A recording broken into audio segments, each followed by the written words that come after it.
Boa noite. O Grupo Soico está há cerca de 2 meses num processo de migração de satélite para transmissão de sinais dos seus canais STV e STV Notícias. Infelizmente, esta estação enfrentou na fase final do processo de migração uma avaria grossa no seu satélite de transmissão que afetou este domingo a recepção do sinal por parte dos provedores de STV, Zap, StarTimes e também o sinal aberto. O Grupo Soico está há cerca de 2 meses num processo de migração de satélites para a transmissão do seu sinal nos 2 canais, nomeadamente STV e STV Notícias. Infelizmente, nesta fase final do processo de migração de satélite, enfrentamos uma avaria grossa que afetou o nosso sistema de transmissão de sinal via satélite Uplink e, consequentemente, privou a recepção do sinal por parte dos vários provedores, nomeadamente de STV, Zap, StarTimes e também em sinal aberto. Pelos transtornos causados, pedimos as nossas sinceras desculpas. Este cenário já foi resolvido? Estamos neste momento numa fase experimental, o equipamento, a avaria ainda não foi completamente solucionada, mas estivemos durante o dia de hoje, desde as 10 até as 17 horas, a esforçar-nos o máximo para garantir que o telespectador tivesse o nosso sinal em condições, e nos próximos dias trabalharemos no sentido de garantir que a situação seja completamente normalizada. Muito bem, olhamos outras notícias. A mineradora indiana Jindal dispensou as empresas subcontratadas para as suas operações em TET, como forma de compensar perdas resultantes da queda do preço do carvão no mercado internacional. O diretor-geral daquela empresa garante que vai dar seguimento aos projetos de exploração do carvão, mesmo que a situação não melhore nos próximos tempos. O preço da tonelada de carvão caiu de $250 para uma média de 100 e muitas mineradoras já abandonaram as suas concessões em TET face aos avultados prejuízos. O diretor-geral da Indiana Jindal, Chandra Singh, diz que a empresa teve de realizar arranjos internamente que incluirão afastar as empresas subconcessionárias e, por essa via, poupar os custos. É importante que haja percepção das dificuldades que passa o mercado internacional do carvão, que registra uma acentuada baixa de preços. Apesar disso, a Jindal está comprometida em permanecer no mercado moçambicano e continuar a produzir.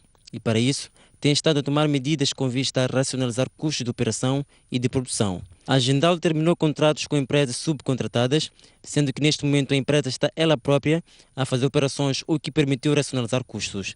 Esta é parte das medidas que tomamos para tornar nossas operações mais eficientes e continuamos no mercado. Chandra Singh diz que os analistas divergem quanto ao futuro do preço do carvão no mercado internacional e que a leitura que se faz atualmente não é favorável, visto que os maiores consumidores, nomeadamente os Estados Unidos e a China, estão a cortar o consumo.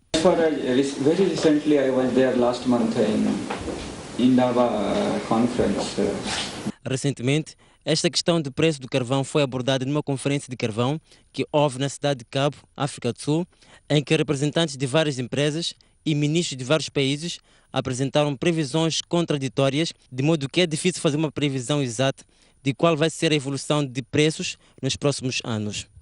Há muitos fatores em jogo. Recentemente, o presidente dos Estados Unidos comprometeu-se a reduzir a emissão de carbono no país até o ano 2020. E isso implica encerrar algumas centrais de produção de energia baseadas em carvão. A mesma medida está a ser tomada pela China. Em Moçambique, a Jindal vai prosseguir com o projeto de construção de uma central de produção de energia a partir do carvão, cuja primeira fase está avaliada em cerca de $300 milhões. O presidente da Renamo, Afonso Dhlakama, disse que não precisará recorrer à guerra para pressionar a implementação do projeto de regiões autónomas. A garantia foi dada num comício realizado no distrito de Chimbolina, na província do Niassa.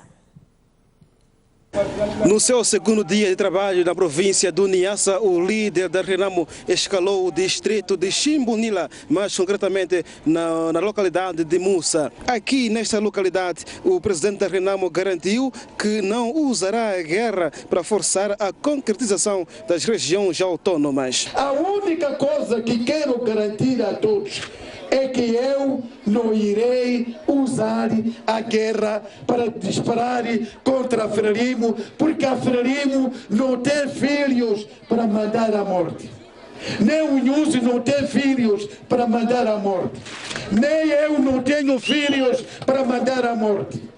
A guerra chega. E eles querem a guerra, mas não têm capacidade da guerra. Sempre perdem. Durante 16 anos perderam. Agora em Santingira, aqui na Gorongosa, perderam.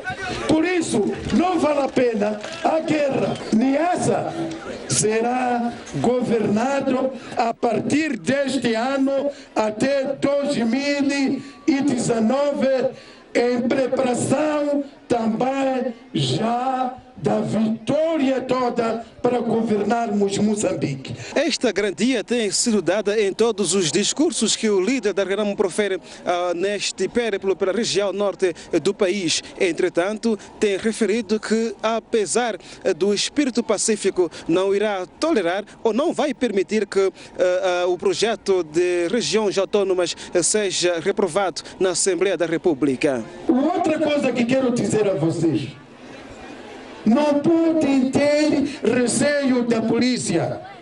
Estamos a ouvir bem? A polícia agora vai trabalhar bem. Se não trabalharem bem, continuarem a trabalhar como trabalhavam no ano passado, significa que estão a violar. A polícia já há uma lei que diz que a polícia não pode pertencer a nenhuma força política ou partido. O líder da Renamo vai discursar na cidade de Lixinga, capital provincial do Niassa, e também nos distritos de Mandimba e Mecanielas.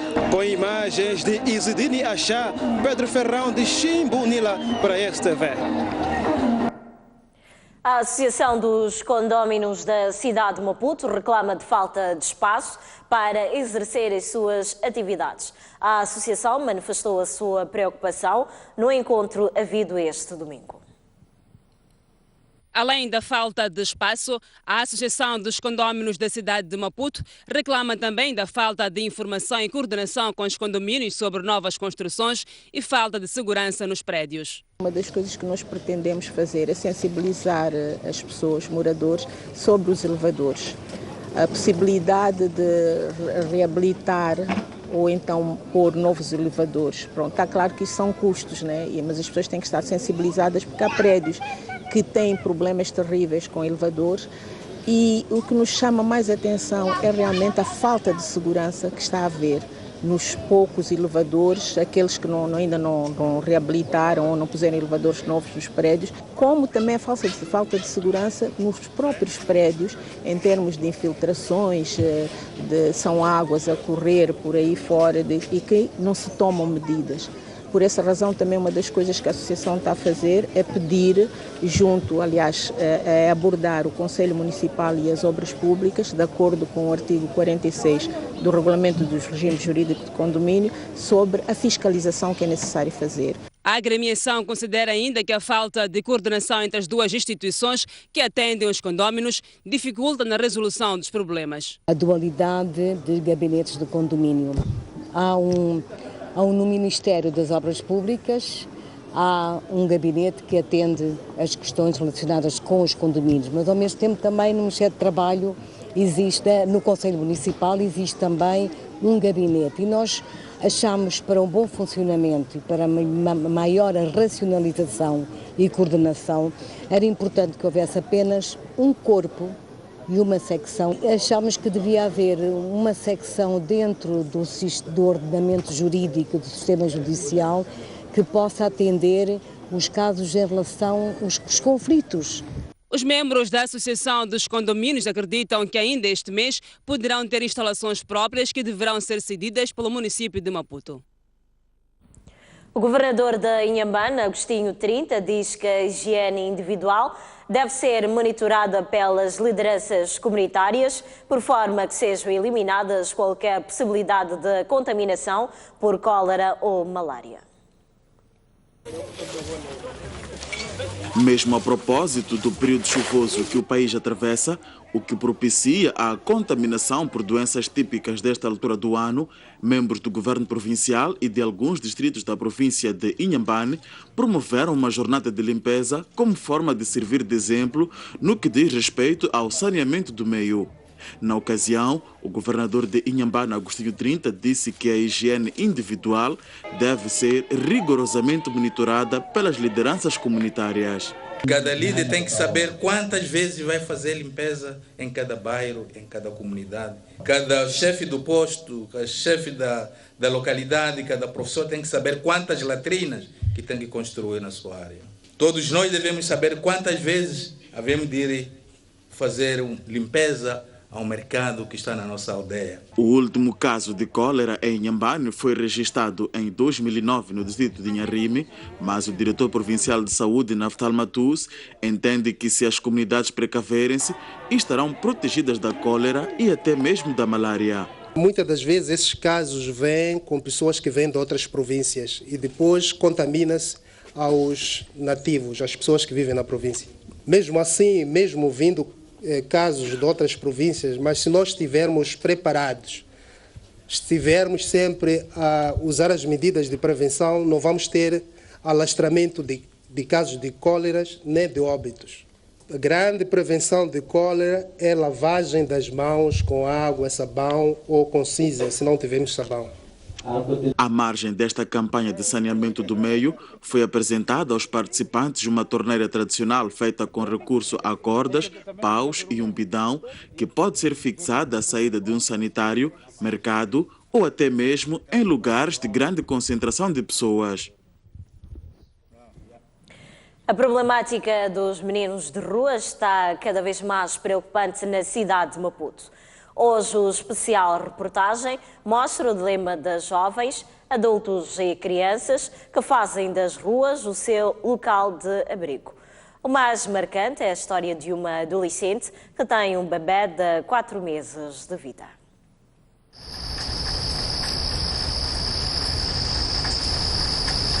O silêncio nas ruas revela a face menos conhecida da cidade de Maputo.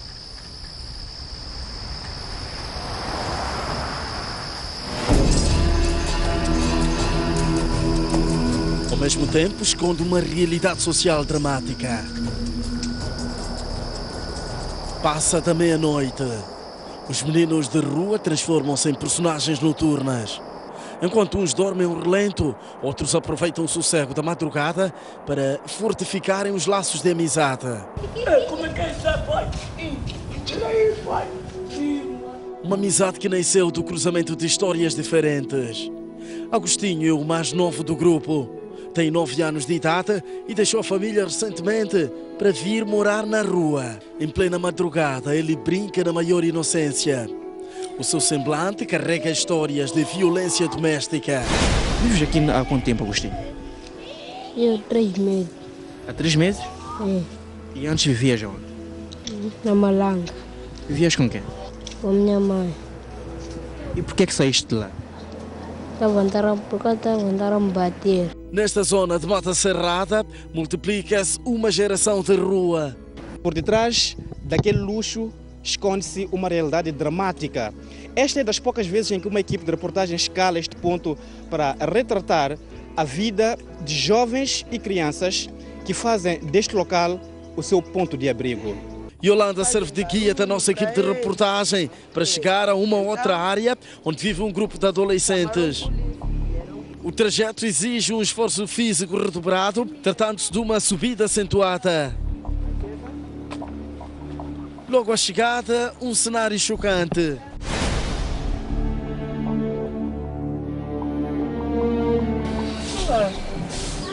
Olá, ela está a rir.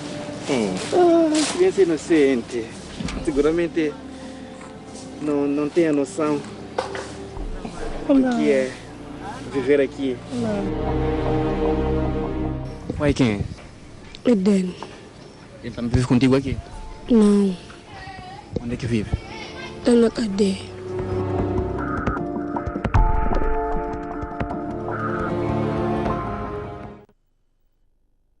E agora uma história de superação. É dos poucos casos em que a regeneração de um morador de rua é um sucesso. Hamilton tem 30 anos de idade e conseguiu sair da rua e formar família. Veja já a seguir a história desse jovem. Hamilton foi um desses meninos. Mais do que ninguém, sabe o que é ser morador de rua. Trata-se de um passado que deixou marcas difíceis de passar. Era criança quando veio na rua. Nunca se conformou com aquela situação. Este matagal foi um dos pontos onde viveu. O contacto com o local reavivou memórias de uma vida sem dignidade. Este é um dos pontos em que eu residi por aqui na rua. E, apesar de que a mata ainda não estava assim muito grande, né, mas mais ou menos por aqui. E muitas das vezes a vida foi muito difícil aqui, né? Como vês, por aqui alguém carta água aqui, tem utensílios de alguém que se calhar toma banho aqui. É mais ou menos um sítio, né, um esgoto onde podemos ter água para vários fins na vida. Tem saquinho aqui, eu acredito que lava-se roupa aqui. Tem muita roupa aqui por acaso. Alguém ainda usa este lugar? A sorte bateu-lhe à porta. Conseguiu acolhimento numa instituição de caridade que se encarregou pela sua educação e formação profissional. E hoje este café tem um sabor diferente. Hoje tem bem diferente mesmo. É um café que eu moo diretamente e já estou a preparar pessoalmente, já não preciso ter restos. Tem um sabor mesmo de família. Sim, é uma coisa até que posso dizer mais de digna, né? Para meu estilo de vida que eu tive anteriormente, eu não pensava que um dia havia de ser uma pessoa que hoje eu sou. Hoje, com 30 anos de idade, Hamilton é pai e está casado oficialmente. Estas fotografias retratam esse momento especial da sua vida.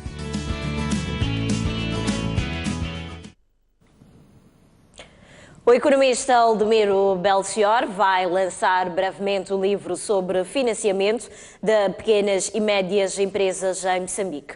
O autor, que é assessor económico da Associação Moçambicana de Bancos, pretende dotar as pequenas e médias empresas de mais uma ferramenta prática para se tornarem elegíveis ao financiamento e melhorarem o seu desempenho.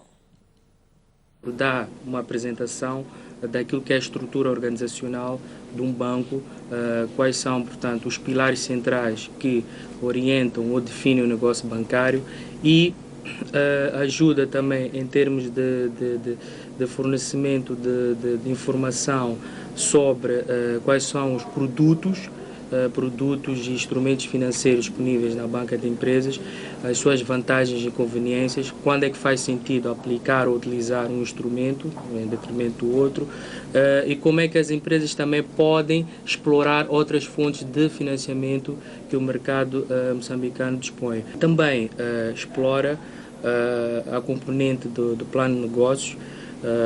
Sabemos que o plano de negócio é uma ferramenta de gestão importante para as empresas, porque para eu poder apresentar um projeto credível, não é, que seja confiável do ponto de vista de financiamento, o plano de negócio deve ser bem especificado, bem estruturado, bem montado e, sobretudo, deve apresentar, portanto, demonstrar a viabilidade do projeto e demonstrar que o projeto também é rentável e bancável e apresentar também uma pequena avaliação dos riscos. E algumas empresas ou muitas empresas pensam que tendo garantias reais, portanto, já tem o problema do crédito resolvido. Não é completamente verdade, porque as garantias servem como elementos para a proteção do risco. Não constitui condição primária para um banco conceder crédito.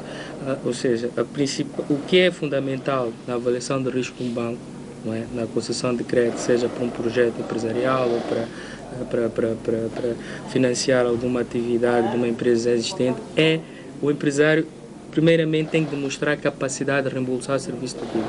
E como é que isso é possível? mostrando idoneidade empresarial, capacidade creditícia, ou seja, capacidade de reembolsar o crédito, e apresentar contabilidade organizada. Muito bem, passo agora a ler um comunicado. O Ministério da Justiça, Assuntos Constitucionais e Religiosos decidiu adiar para o dia 2 de setembro o pagamento via banco de todos os serviços por si prestados. A medida, que devia vigorar a partir desta segunda-feira, visa fazer respeitar os princípios da legalidade, integridade, imparcialidade, transparência e racionalidade na prestação de serviços públicos ao cidadão. Com o adiamento de 6 meses, o Ministério da Justiça, Assuntos Constitucionais e Religiosos pretende disseminar a informação sobre a necessidade de pagamento via banco de taxas de serviços, tal como prevê a Lei nº 14/2011, de 10 de agosto. Vamos agora observar um breve intervalo, mas antes passamos a olhar a previsão do estado de tempo para esta segunda-feira. Para a zona sul do país, prevê-se uma temperatura máxima de 29 graus para Maputo e uma mínima de 21 graus. 27 graus de máxima para Xai-Xai e uma temperatura mínima de 22 graus. Prevê-se uma máxima de 29 graus para Inhamane e uma temperatura mínima de 20 graus.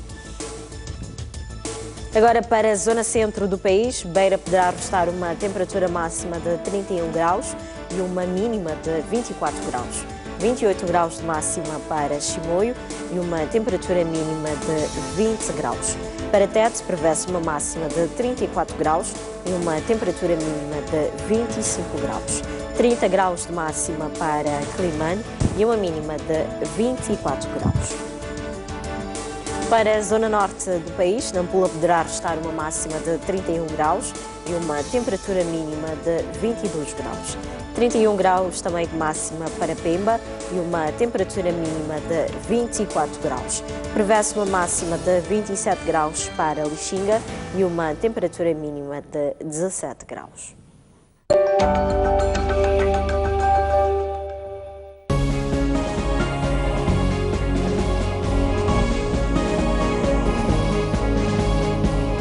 Qual a relação entre segurança alimentar e a competitividade do setor agrícola? A segurança alimentar está intrinsecamente ligada aos mercados, e os mercados significam não só locais, como também regionais. É importante que as questões de infraestruturas, tanto rodoviárias, ferroportuárias, estejam a preços acessíveis, competitivos, para permitir que haja uma ligação fácil tanto do mercado da Zona Norte para a Zona Sul. No próximo programa MOSEF vamos debater este assunto com a economista Marianita Dengo e a engenheira agrónoma Fauna Ibramogi. Não perca aqui na STV.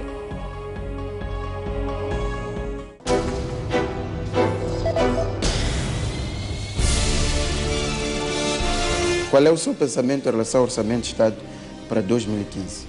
Quais acham que devem ser, por exemplo, as áreas prioritárias? Não podemos esquecer a componente social, a componente da qualidade da vida das pessoas. E pensamos que o setor de justiça é um setor fundamental. Claramente que nós estamos numa situação nova, com uma nova presidência, um novo governo e, portanto, a possibilidade de iniciar uma nova era. Eu acho que temos que ter um debate franco, honesto, sobre o contributo da indústria extrativa, quando é que as receitas vêm. Nós temos a prerrogativa de aceitar ou não aceitar as propostas do governo. Temos 40 ministros que vão andar em Mercedes-Benz enquanto a população continua em Meilovos. A zona norte do país ficou num apagão.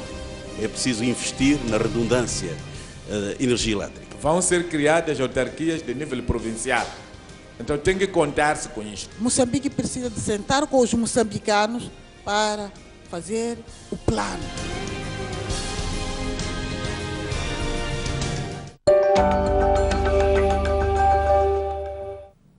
Bem-vindos à última parte desta noite informativa. Vamos olhar agora a atualidade internacional.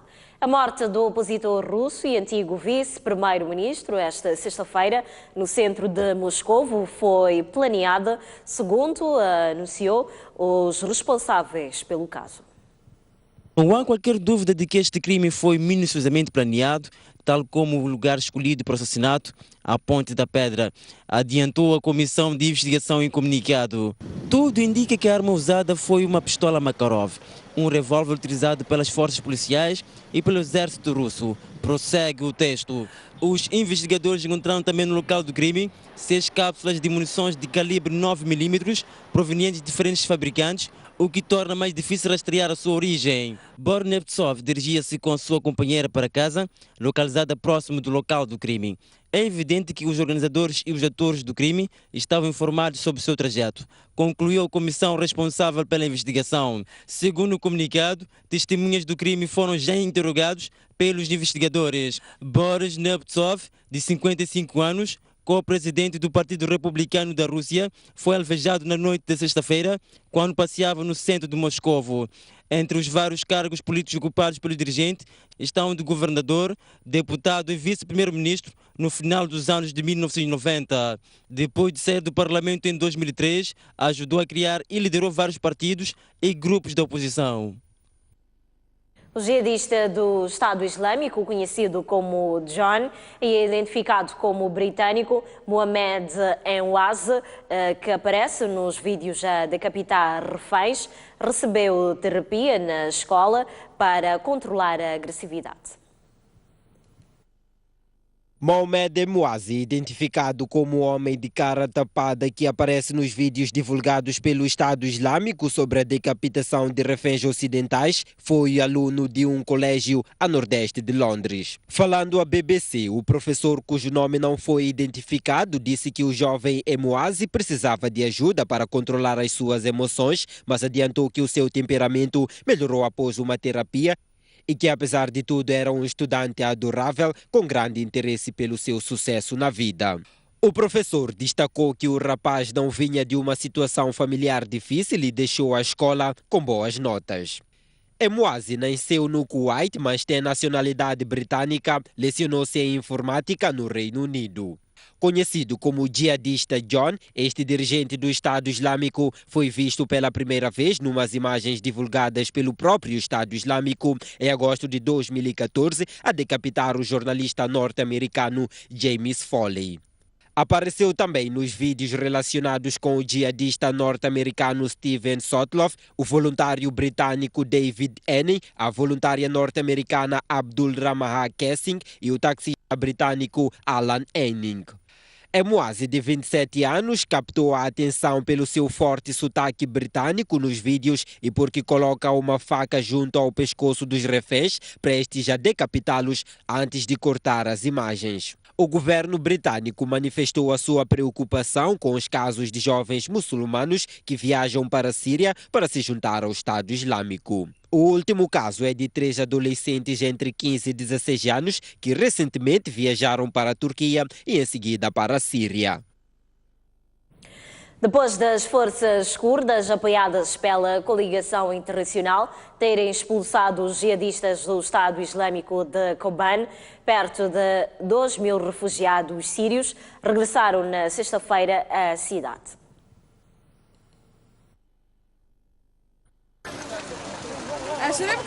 Um regresso a uma cidade em ruínas. Cerca de 1.700 sírios que tinham refugiado para a Turquia devido aos ferozes confrontos entre extremistas do Estado Islâmico e combatentes curdos apoiados pela aviação internacional atravessaram sexta-feira a fronteira para voltar a Kobane. Mas a cidade, que contava antes com 200.000 habitantes, está completamente devastada. Uma mulher explica que foi para o território turco com a roupa que tinha vestida para salvar a vida e agora regressa tal como foi. Diz que não sabe o que vai fazer, não tem nada, vai sentar-se numa casa vazia. Outra diz mesmo que não sabe se a casa continua de pé, mas diz que depois de 2 meses sente-se cansada e miserável, mas quer morrer na sua terra natal.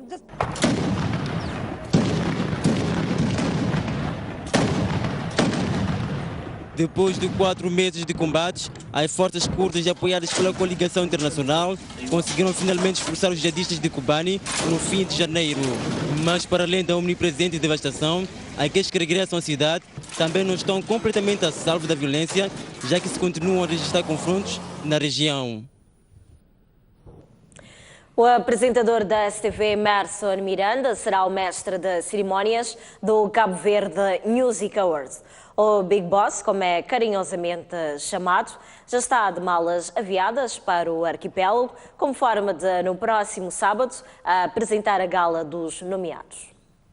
Apertem os cintos, isto vai estar perigoso! Depois de ter apresentado em Lisboa o show de Yuri da Cunha, Emerson Miranda foi convidado para ser o mestre de cerimónias do Cabo Verde Music Award, um dos eventos mais reputados do arquipélago. O apresentador do Big Box diz que é um desafio interessante na sua carreira representar Moçambique em Cabo Verde. Convite esta participação do Emerson Miranda no Cabo Verde Music Awards representa uma vitória para a cultura moçambicana, representa uma vitória para o grupo Soico, representa uma vitória para o meu percurso, que a cada ano, principalmente nos últimos anos, vem mostrando um grande crescimento e amadurecimento.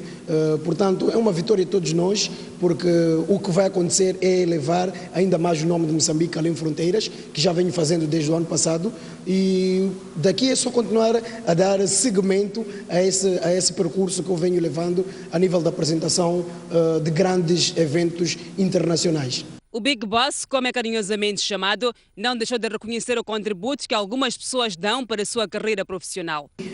São pessoas chaves naquilo que é a forma de estar para eu poder alcançar outros patamares a nível da cultura. Mas alguém que não pode faltar os meus agradecimentos é, sim senhor, o nosso PCA aqui do Grupo Soico, o senhor Daniel David, porque é como se fosse um pai para mim, o senhor Daniel David. Ele é alguém que me abriu as portas, me acolheu, me acarinha todos os dias que eu encontro com ele. É alguém que está sempre a dar-me força e eu acho que esta vitória é nossa, do Grupo Soico. Quando eu for para Cabo Verde agora, vou lá representar o Grupo Soico e representar Moçambique acima de tudo. A gala do Cabo Verde Music Award deverá realizar-se no próximo sábado na cidade da Praia, sendo que, para além do apresentador Emerson Miranda, o músico moçambicano Stuart Sukuma é o outro grande convidado para o evento. Muito bem, é desta forma que colocamos ponto final a esta noite informativa. Foi enorme prazer trabalhar para si. Voltamos a ver-nos numa próxima oportunidade.